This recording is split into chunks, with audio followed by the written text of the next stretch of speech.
అందరికీ నమస్కారం. నేను శిరీష. ఈ రోజు మనతో పాటు ఉన్నారు ప్రముఖ ఆధ్యాత్మికవేత్త, జ్యోతిష్య పండితులు, శ్రీ విద్యా ఉపాసకులు డాక్టర్ సుదర్శన్ శర్మ గారు. గురుగారితో మాట్లాడదాం. గురుగారు నమస్కారం. నమస్కారం అమ్మా. గురుగారు, ఈ నవంబర్ మాసంలో ముఖ్యంగా సింహరాశి వారికి ఎలా ఉండబోతుందంటారు? ప్రధానంగా ఈ నవంబర్ మాసంలో సింహరాశి వారి గురించి తెలుసుకోబోయే ముందు కాస్త దైవ ప్రార్థన చేసుకుందాం అమ్మా. బీజాపూర గదేక్షుకార్ముకరుజా చక్రాబ్జ పాశోత్పల వ్రీహ్యగ్రస్వ విషాన రత్న కలశాన్ ప్రోద్యత్కరాంబోరుహ ధ్యేయో వల్లభయ సపత్మకరయా సృష్టోజ్వల భూషయాత్ విశ్వోత్పత్తి విపత్తి సంస్థితికరో విఘ్నేశ ఇష్టాబ్దదః. శ్రీ మహాగణాధిపతే నమో నమః. శ్రీమాత్రే నమః. అస్మద్గురు చరణారవిందాభ్యో నమో నమః. అస్మత్పితు శ్రీ భమిడి వెంకట సుబ్రహ్మణ్య శర్మ పాదారవిందాభ్యో నమో నమః. ప్రధానంగా ఈ యొక్క సింహరాశి వారి గురించి మనం మాస ఫలితాలు తెలుసుకోబోయే ముందు ప్రధానంగా ఈ గోచార ఫలితాలు అనేవి 30% ఫలితాలు ఇస్తాయమ్మా. వ్యక్తిగతంగా వారి యొక్క జాతకరీత్యా లగ్నరీత్యా చూసుకోవాల్సినటువంటి విషయాలు 70% ఇస్తాయి. ఈ యొక్క గోచారం అనేది 30% ఇస్తాయి. అంటే మనిషి యొక్క పుట్టినటువంటి లగ్నం, వాడు ఏ రాశిలో పుట్టాడో, ఏ లగ్నంలో పుట్టాడో దాన్ని బట్టి 70% ఫలితం ఇస్తుంది. ఈ గోచారం అనేది 30% ఫలితం ఇస్తుంది. కాబట్టి వారి జాతకాన్ని అదేవిధంగా గోచారాన్ని రెండింటిని బేస్ చేసుకుని ఫలితాలు తీసుకోవడం అయినటువంటి ప్రధానమైనటువంటి విషయం అమ్మ. అయితే ఈ సింహరాశి వారి రాశి ఫలితాల గురించి తెలుసుకోబోయే ముందు ప్రధానంగా ఏ నక్షత్రం వాళ్ళు ఈ సింహరాశిలోకి వస్తారు అనే విషయం తెలుసుకుందాం అమ్మ. ప్రధానంగా మఖా నక్షత్రం 1, 2, 3, 4 పాదాలు, పుబ్బా నక్షత్రం 1, 2, 3, 4 పాదాలు, అదేవిధంగా ఉత్తరా నక్షత్రం 1వ పాదం వారు ఈ యొక్క సింహరాశి రాశి వారికి చెందిన వారు అవుతారమ్మా. అయితే ఈ నక్షత్ర జాతకులు అందరూ కూడా సింహరాశి వారికి చెందిన వారు అవుతారు. అయితే ప్రధానంగా తీసుకుంటే సింహరాశి వారి యొక్క గోచారరీత్యా గ్రహ సంచారం ఏ విధంగా ఉంది అంటే, లగ్నంలో అంటే సింహరాశిలో కేతు సంచారం, అదేవిధంగా తృతీయ మందు అంటే తులారాశి యందు శుక్రుడు, అదేవిధంగా రవి సంచారం, అదేవిధంగా సింహరాశి నుంచి ప్రధానంగా చతుర్థ స్థానం ముందు కుజుడు, బుధుడు, అదేవిధంగా సప్తమ రాహు. ప్రధానంగా ఇదే ప్రధానమైనటువంటి సప్తమ రాహు, అదేవిధంగా అష్టమ శని. దీని అష్టమ శని అంటూ ఉంటారు. ఈ యొక్క గ్రహ సంచారం ఈ విధంగా ఉందమ్మా.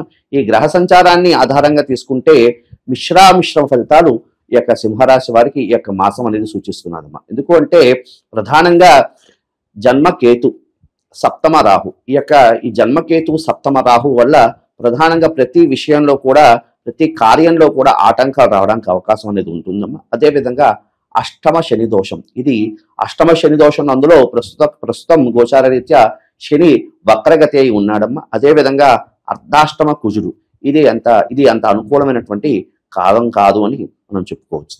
ముఖ్యంగా గురుగారు, సింహరాశిలో ఉన్న విద్యార్థులకు ఎలా ఉండబోతుందంటారు ఈ మాసం? ప్రధానంగా సింహరాశిలో ఉన్నటువంటి విద్యార్థులు ఈ నవంబర్ మాసంలో చాలా కష్టపడి చదవాల్సి ఉంటుందమ్మా. ఎందుకంటే గ్రహ సంబంధంగా తీసుకుంటే గ్రహాలన్నీ కూడా అంత అనుకూలంగా యోగించట్లేదు. ఎందుకు అంటే వ్యయస్థానం మందు గురుడు 12వ రాశి కర్కాటక రాశి యందు గురుడు ఉన్నాడు కాబట్టి, సింహరాశి నుంచి లెక్క పెట్టుకుంటే 12వ రాశి యందు గురుడు ఉన్నాడు కాబట్టి అది కొంత శ్రద్ధ బాగా పెట్టాలి. అదేవిధంగా ఆత్మస్థైర్యాన్ని మాత్రం ఈ సింహరాశి వారు విరవకూడదు. విద్యార్థులు ప్రధానంగా కాన్ఫిడెన్స్ గా చదవాల్సి ఉంటుంది. ఎందుకు అంటే ఆత్మకారకుడైనటువంటి రవి కూడా తులారాశిలో నీచ స్థితి ఉండడం వల్ల కాస్త ఆత్మస్థైర్యంతో విద్యార్థులు కాస్త కాన్సన్ట్రేషన్ పెట్టి చదవడం వల్ల విద్యార్థులకి అనుకూలంగా కాలాన్ని ఉంటుంది అని మనం చెప్పుకోవచ్చు. అలాగే గురుగారు, ఈ సింహరాశి అయిన ఉద్యోగం చేసే వారికి ఎలా ఉంటుందంటారు? ఒకవేళ ఉద్యోగం చేంజ్ అవ్వాలనుకునే వాళ్ళకి ఈ మాసం అనుకూలంగా ఉంటుందా, లేకపోతే అదే జాబ్ లో కంటిన్యూ అవ్వమంటారా? ప్రధానంగా ఈ సింహరాశిలో సంబంధించినటువంటి అంటే ఈ సింహరాశి వారు అయినటువంటి ఉద్యోగస్తులు ప్రధానంగా తీసుకుంటే అంత అనుకూలంగా లేదు తల్లి. ఎందుకు అంటే అష్టమ శని ప్రభావం. దీనివల్ల ఎంత కష్టపడినప్పటికీ కూడా అధికారులతో మాటలు తినే యోగ్యం అన్నది కనపడుతున్నది. అందుకని ఎవరెవరు ఈ సింహరాశి వారు ఉన్నారో వారు ఉద్యోగస్తులందరూ కూడా కాస్త దైవనామ స్మరణ చేస్తూ కాస్త మెల్లిగా ఈ మాసాన్ని దాటివేయడం ద్వారా ఉత్తమమైనటువంటి ఫలితాలు లభిస్తాయి. ఎందుకంటే రాబోయే కాలం కాస్త అనుకూలంగా ఉంది. ప్రస్తుత ఈ నవంబర్ మాసం అంత గ్రహాలు అనుకూలంగా లేవు కాబట్టి కాస్త జాగ్రత్తగా అధికారులతో మాటలు పడకుండా కాస్త దైవనామ స్మరణ చేసుకుంటూ ఆ యొక్క ఉద్యోగరీత్యా వాళ్ళు చేసినటువంటి ఏ ఉద్యోగం ఉందో అది కాస్త జాగ్రత్త చేసుకోవడం ద్వారా ఉత్తమమైనటువంటి ఫలితాలు రావడానికి అవకాశం అనేది ఉంటుంది. అలాగే గురుగారు, ఈ మాసంలో వీళ్ళకి వివాహం జరగని వాళ్ళకి వివాహ యోగం ఉందంటారా? ఆల్రెడీ వివాహం అయిన వాళ్ళకి సంతాన యోగం ఉందంటారా? సంతానం లేని వారికి అదే ప్రధానంగా తీసుకుంటే ఈ సంతాన నిమిత్తార్థం అదేవిధంగా వివాహ ప్రయత్నం చేస్తున్న వారికి కాస్త ఆశాజనకంగానే ఉందమ్మా. ఎందుకు అంటే గురు యొక్క సంచారం కాస్త అనుకూలంగా ఉంది కాబట్టి వ్యయంలో గురు కాస్త ఉన్నాయి కాబట్టి శుభకార్యాలు చేయడానికి అవకాశం అనేది ఉంటుంది. కాబట్టి వివాహ ప్రయత్నం అంటే అవివాహితులు ఎవరున్నారో, సింహరాశిలో సంబంధించిన వారు అవివాహితులు ఎవరున్నారో వారికి వివాహ ప్రయత్నం సిద్ధించే యోగ్యత అయితే కనపడుతున్నది. అదేవిధంగా సంతాన నిమిత్తార్థం ప్రయత్నం చేస్తున్న వారికి కూడా అనుకూలమైనటువంటి కాలం. గురుగారు, ఈ రాశి వారు ఏదైనా కొత్త బిజినెస్ స్టార్ట్ చేయాలనుకుంటే ఈ మాసం అనుకూలంగా ఉందంటారా? ప్రధానంగా తీసుకుంటే ఈ యొక్క సింహరాశిలో ఉన్నటువంటి రాశిలో ఉన్న వాళ్ళు వ్యాపారస్తులు అదేవిధంగా వీళ్ళు ఎవరు ఉన్నారు వీరందరికీ కూడా అనుకూలంగానే ఉందమ్మా. అయితే ప్రథమంలో విఘ్నాలు వస్తాయి, ఆఖరిలో అంతిమంలో ఆ విఘ్నాలన్నీ ఛేదనం చేసుకుంటూ ఆత్మస్థైర్యంతో వారు ఇవన్నీ విఘ్నాలని కూడా ఛేదనం చేసుకోవడం ద్వారా వారు విజయం సాధించడానికి అవకాశం అనేది ఉంది. అలాగే గురుగారు, గృహయోగం ఉందంటారా ఈ రాశి వారికి? ముఖ్యంగా ప్రధానంగా తీసుకుంటే గృహయోగం అనేది కష్టపడాలమ్మా. అంటే ప్రథమంలో విఘ్నాలు వస్తూ ఉంటాయి, అన్నిటికీ ప్రధానంగా అష్టమ శని ప్రభావం వల్ల ఇబ్బందులు అనేవి ఉన్నది. కాబట్టి గృహయోగం అయితే మాత్రం ప్రథమంలో విఘ్నాలు వచ్చినప్పటికీ కూడా ఇది కూడా అంతిమంలో విజయం సాధించడానికి అవకాశం ఉంటుంది. కాబట్టి గృహ సంబంధమైనటువంటి ప్రయత్నం చేస్తున్న వారికి మిశ్రమ ఫలితాలు అనేది లభించడానికి అవకాశం అనేది ఉంది. అలాగే గురుగారు, ఈ నవంబర్ మాసంలో సింహరాశి వారు ఏ దైవాన్ని పూజిస్తే మంచిది అంటారు? ఎలాంటి పరిహారాలు చేసుకోవాలంటారు? ఎలాంటి దాన ధర్మాలు చేయడం వల్ల ఈ మిశ్ర ఫలితాలు ఉన్నాయో అవిటికి అనుకూలంగా ఉంటుంటారు?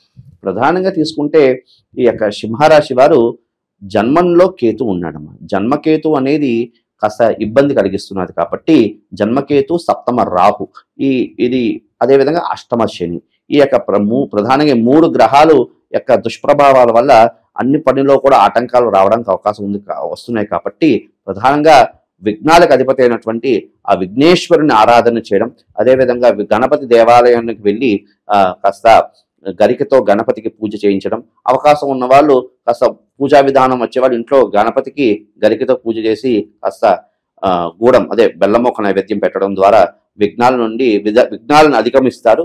అదేవిధంగా ఈ సప్తమంలో రాహు సంచారం ఉండడం వల్ల రాహుకి అధిష్టాన దేవత దుర్గా దేవత కాబట్టి కాస్త చండీ యాగం చేయించుకోవడం ద్వారా, అదేవిధంగా దుర్గాకు సంబంధించినటువంటి హోమం చేసుకోవడం ద్వారా ఉత్తమమైనటువంటి ఫలితాలు కలిగిస్తాయి తల్లి. అదేవిధంగా ప్రధానంగా ప్రస్తుతం నడుస్తున్న మాసం అంతా కూడా కార్తీక మాసం కాబట్టి ప్రధానంగా ఈ యొక్క సింహరాశిలో ఎవరున్నారో వారందరూ కూడా ఈ అష్టమ శని ప్రభావం నుండి ఉత్తమమైనటువంటి ఫలితాలు పొందాలి అంటే కాలభైరవ స్వామి వారి కాలభైరవాష్టకం పఠించడం ఉత్తమమైన ఫలితాలు కలుగుతాయి.